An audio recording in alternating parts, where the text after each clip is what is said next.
Well, you can play backgammon for money today. That's right. It's not limited. You pointed out the horses. You pointed out fantasy sports leagues. You can do all of that stuff. You know, I think, Nick, you said it well. The fact of the matter is that what you did is you had high-priced lobbying, powerful lobbying interests that protected. And I'm not against the horse racing interests that were protected. Nor do I say that the senators who protected it weren't doing the right thing. But I will say, I think they were short-sighted in voting through a bill that excluded horse racing, but did not exclude, let's say, those who wanted to play poker. And I say, why? You didn't really care about these guys? And I think that was a mistake. I think that was short-sighted. Now, if you say that in order for a company to be able to put and offer poker, they have to meet various requirements in terms of responsibility, in terms of every game being kept so that you would monitor every game, in terms of having the kind of software that you would see to it that you would eliminate any possibility of youngsters under the age of 21 playing. I say that's fine, that makes sense. But to just simply say no, a mature person in their own home can't play poker over the internet is silly. And that's with why other the world, consenting adults, of course, which is a ridiculous thing. And that's why the World Trade Organization has found against the United States. And I think that the penalties and the sanctions will eventually go into the tens of billions of dollars that we face in restrictive trade that we will be found to have violated. And the results are that countries are going to say, why is it that you, the United States, you're always complaining about people who are copywriting or people who are keeping your products out of our country, but you won't allow us to compete?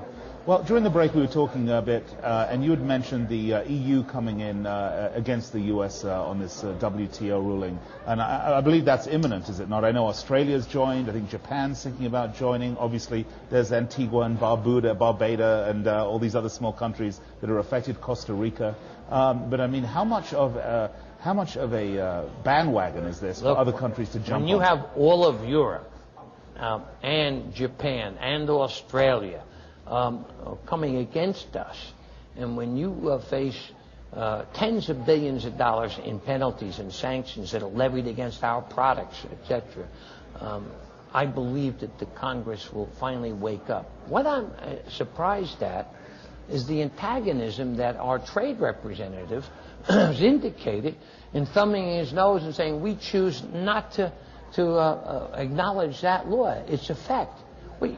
That's not what the nation of laws is about. And that's the position of the government, is it not, at this point? That it's a position of this administration, and the president should straighten out his trade minister, and he should wake up. And by the way, if he happens to be a great conservative, he should say, well, what are we doing intruding in people's homes?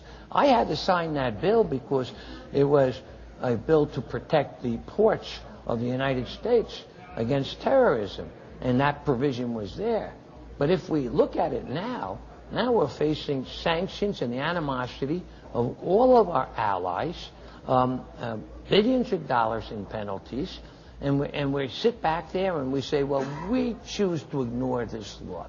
That's why you become known as the ugly American. Do you think I think it's a shame. Do you think it's ironic that the Port Security Bill is a bill to fund security of our ports, to protect our liberties and freedoms here in the United States from those abroad that would seek to harm us, yet tacked onto this bill is our very own government trying to take away our personal freedoms and liberties?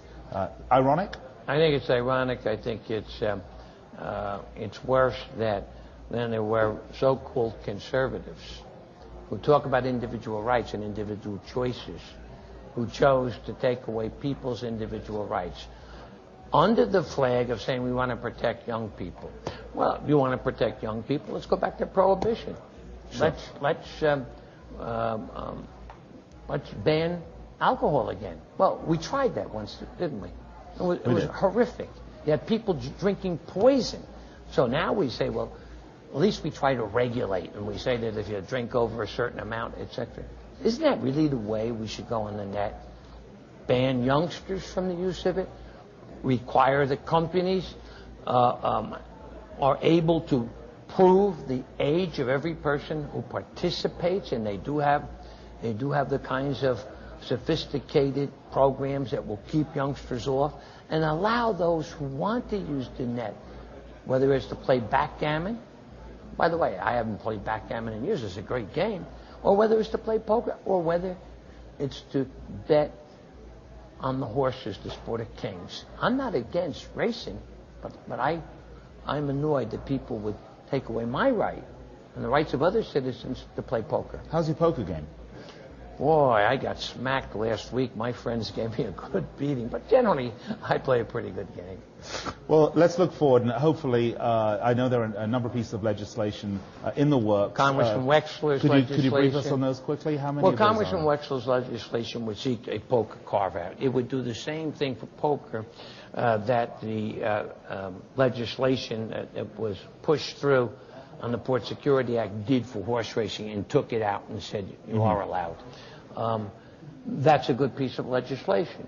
Congressman Frank's legislation goes a little bit further, and it exempts all activities, all gambling activities over the net. That may be a little bit more controversial, but I applaud him for being the first person to stand up and for pushing it, and he happens to be right. We shouldn't be deciding what games people can participate or not. We shouldn't go into people's homes and say to them, over the internet you can't do it. But you could walk down the block and participate in the same games that you're banning over the internet at a casino, whether it's an Indian casino, whether it's a casino licensed by your state. That is simply intolerable. So, realistically, which bill do you think stands the greatest chance of success, or do either of them? And when do you think we're really going to see some legislative change enacted? I think when the World Trade Organization's, the heavy sanctions come in, that will come in as a result of the European Common Market, the EU, and Japan and other countries, when those sanctions and penalties hit, people will wake up and say, oh my God, what do we have to do to get into conformance? And at the very least, they will have to provide the poker carve-out. They may have to do more, but at the very least, we'll get the poker carve-out. Well, Senator, we wish you and the PPA all the best of luck, and encourage everyone watching this broadcast to go to, I believe it's pokerplayersalliance.org, and sign up right now. Not tomorrow or the next day. Go sign up right now, because we need you. We need you to enact changes. Senator, thank you so much for joining us. And we'll be right back here on Talkin' Trash with Brian Wilson. I want to thank the Senator for coming on the show.